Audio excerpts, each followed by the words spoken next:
Good morning, everyone, and welcome to the Sirius Report. Well, Paul, as scandals and losses rock the Ukraine government, it looks like allies are ready to throw them under the bus. Yeah, absolutely. And I think it's extremely uh, pertinent to discuss it at this point in time. We've often said there is a lot of nonsense spoken about with regards to the Ukraine war and people just repeating the same things over and over again.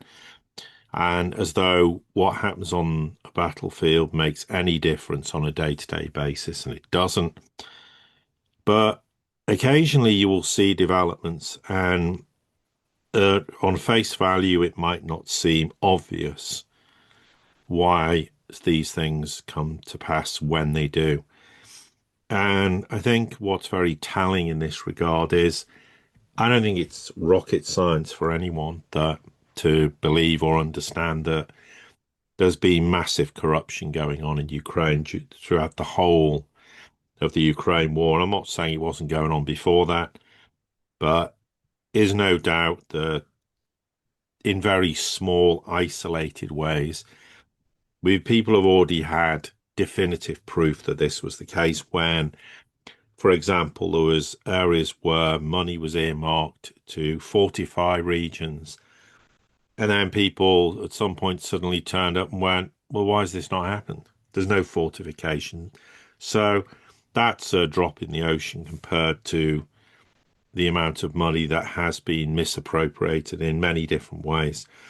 So when you see statements with the implication and their allegations, of course, of corruption, and it makes the mainstream media in the West, then you start having to ask the question, why are they doing this? Why is this the case now? And okay, there's a whole cast of many people involved, and we're not going to go into who's involved because, as I said, these are allegations.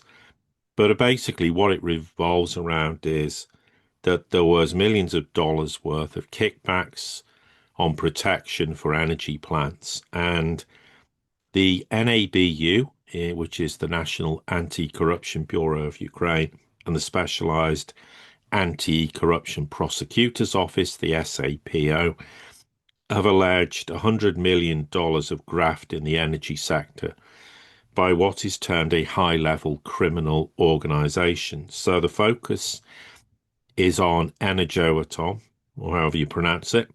That's the state-owned Ukrainian nuclear power operator.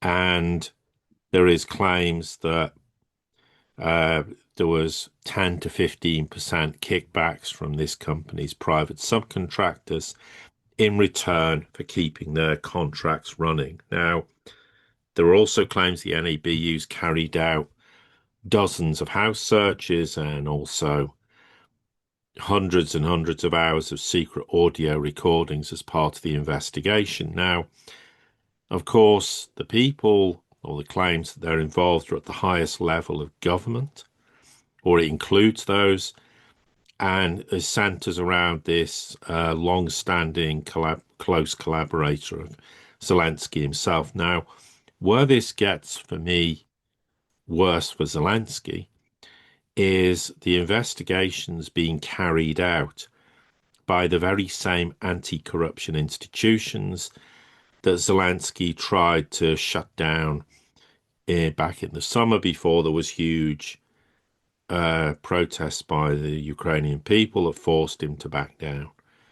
So the obvious question in that regard is it just a coincidence that this has happened?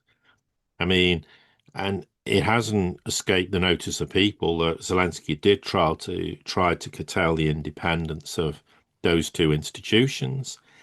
But at less than 72 hours after he signed the law that removed their independence, he restored it because he was under enormous pressure from the Ukrainian people to do so. Now, we're not here to apportion blame on any individual because it's allegations and the allegation will be investigated. And if there's criminal proceedings, there's criminal proceedings. But what I would say is I think Zelensky is going to have a hard job not claiming he doesn't know anything about anything, and therefore I feel that this is just a reason for elements in the West to decide that Zelensky has to go because he's the roadblock to end the Ukraine war. He's the one who doesn't want the war to end. So let's find something where we can actually implement an investigation and subsequently, in some capacity, make it very difficult, given he's the president, for him to not do anything other than effectively be forced ultimately to resign. And in resigning, that therefore would then provide the opportunity to have elections and have someone else as the Ukrainian president who the belief in the West is would be receptive then to sit there and go, well, we have no choice. We're going to have to end the war. Because I think it's been on the cards that the United States would rather not have Zelensky as president, but they're not going to have some sort of weird coup going on or some way that he was overthrown in a very, very strange circumstances because it's going to blow back on the West. And they can't have that. But if there's a genuine investigation and in some way they can say, look, as president, you cannot survive the fallout of this, then you're going to have to go. And I think for me, it's very obvious that this is a pretext to throw him under the bus to get him out of office. And I'll obviously hand over to Ken, and then I'll come back to some of the points that has been made in Europe that, for me, is a clear indication that this is the case. Yeah, I've got a few points on that, and hopefully I don't step on your ideas, but we'll figure that out in a Oh, that second. doesn't matter. The key thing to me that stands out is we know that there's been corruption from day one. I mean, obviously, the last U.S. administration was mired into it. Even the when Trump in his first term, one of the impeachment was tied when he started investigating into their corruption. So this isn't anything new. And the auditing board that is bringing these charges is actually partially U.S. I don't want to say funded, but they are a part of it as a means to try to track and audit the monies and armaments that go towards Ukraine.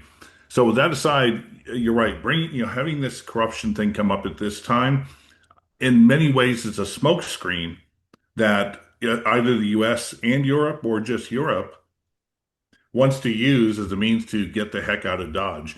Because we have to take a look at the fact that Trump, after his last two meetings with Putin and one with Zelensky, has pretty much called it quits on sending money and arms and wants to just get completely out of it.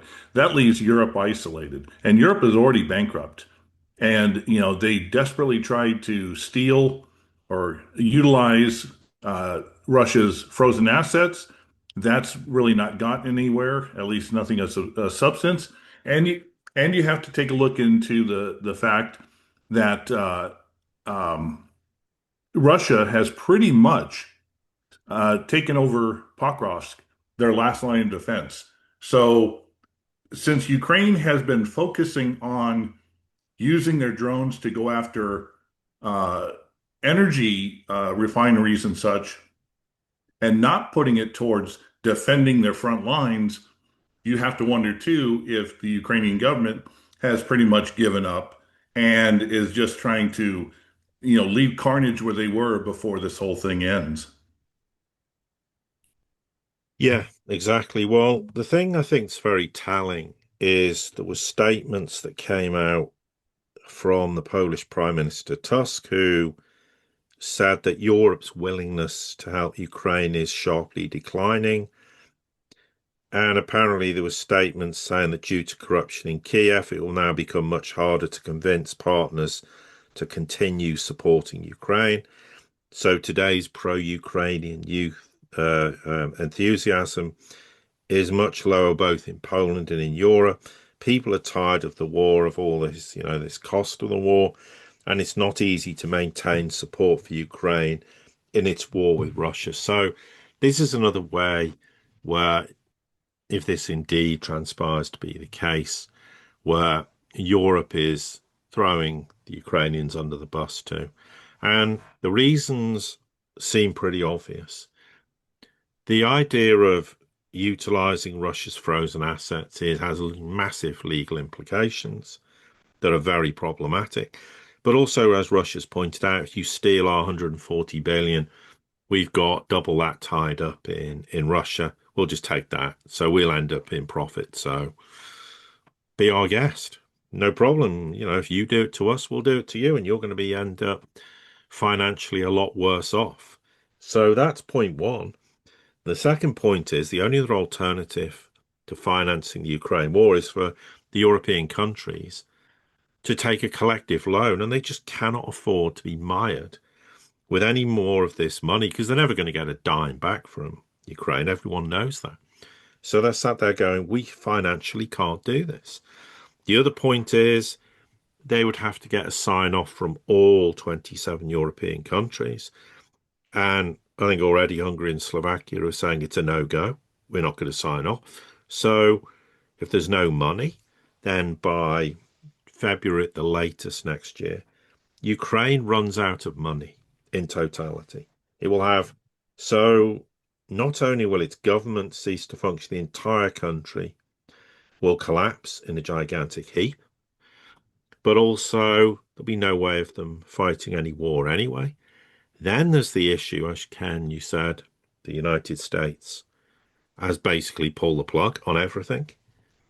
I mean, so, and they're not going to send arms to the NATO countries in Europe to be used in Ukraine if they're not going to get paid for it. And how much arms can they give anyway? Because China's put the screw on that with withholding rare earths for military applications. So you can't fight a war if you don't have arms, supplies, etc. I mean, and they're even struggling to get personnel to fight the war. So the question, therefore, is, and Russia's made this point, unless you agree to our terms that we keep Crimea, Lugansk, Donetsk, Zaporozhye, and Kherson, then it's really simple. This is what we'll do. We'll just keep the war going. And they made reference to marching into the cities of Mykolaiv, Odessa, Dnipro, and Kharkov. And they're basically saying, well, we'll just take control of those, and maybe we'll keep those regions too. If they take Mykolaiv and Odessa, Ukraine's landlocked. It's over. I mean, it's already over as a country anyway. It'd be completely useless to anyone outside. I mean, and therefore they're going, well, maybe at some point in the future, because we've still got access to the Black Sea, maybe in 50 years or 20 years, we'll get it all back. And they'll come up with any deluded way of thinking about the future. But if it happens where Russia takes all that, it really is a total lost cause. So they're going to have to cut their losses, take their medicine, and accept that they're going to have to either take what the offer that's on the table from Russia, or it'll get infinitely worse and infinitely worse because of the reasons you just stated about their lack of finance, the lack of equipment, of military hardware, etc., etc., etc. So the argument on this is, well, if this all plays out, and tomorrow things might be very different, of course, then they're going to throw Zelensky under the bus, though, and because they could have buried all these corruption things, like all the other things, the corruption that's gone on. But they're not burying this because they want a reason to force Zelensky out so they can end the war before Russia ends the war 100%. And it's a total capitulation. Then they're going to have a hard job selling this as anything other than a Russian victory. I think they'll struggle anyway. But if it carries on, it will get infinitely worse. So this is just a decision to go, we're going to have to cut our losses. And really, if as much as anything, it is because the United States has pulled the plug, doesn't want anything to do with it, isn't prepared to finance it.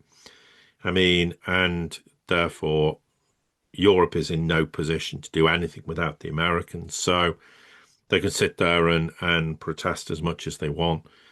But I think in essence, what's happened is they've come to the realization it has to end. And the only way it ends is by Zelensky no longer being president. So let's find a way to get him out the door and in a very peaceful way, and he can go off, disappear off into the sunset somewhere else.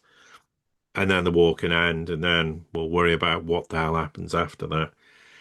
But it's a clear indication that everyone in the West at least finally understands it's game over. The war's lost, and there's degrees of losing. And if it carries on, it won't just be a defeat, it'll be a total humiliation. And the fallout will be even worse, and Western politicians will sit there and go, well, maybe we can still salvage, our careers somehow. I don't know. But if it carries on much longer, we're all finished. So we don't want that. So, okay, if we're going to survive, we're going to have to do a massive U-turn and hope we can somehow survive the fallout.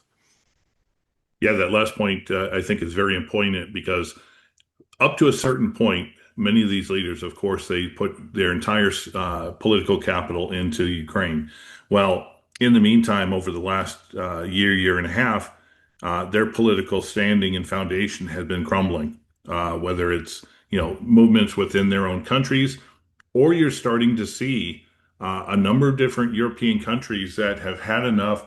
They've been on the forefront and they said, you know what? And so the coalition of the willing, isn't that what they called it, is breaking up. You can see these things in a couple areas where recently the EU was demanding money from the UK and they said, no, we're not going to put it towards that defense fund. We no longer want to be a part of it. And Mertz then made a phone call with Zelensky to, say, hey, you got to keep your Ukrainian youth, there. Let them defend you. We don't need any more immigrants. So it's starting to really shatter the solid foundation coalition that Europe may have had 2 years ago, but no longer has. Paul, were there any other final thoughts you wanted to add to this? No, I think that's fine. I think we've made all the points we need to do so. To everybody here at the Sirius Report community, as always, thank you for your support. Don't forget to like, share, subscribe, comment, send this out to anybody you think it might be important to. And until the next time we get together, have a great day.